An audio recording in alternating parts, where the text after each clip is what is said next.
Our little video here, GoPro Hero 5. I've just formatted the SanDisk 64 gig Extreme card. Just put the the battery in.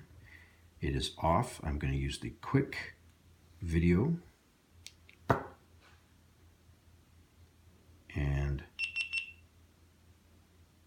it freezes, just like that.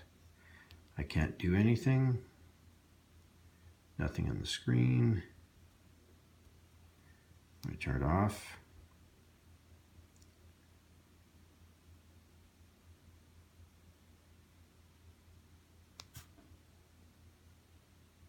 And I'm going to try one more time.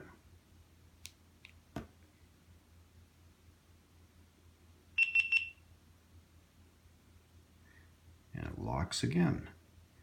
I can repeat this 5 times in a row if I want. Just locks up. Why?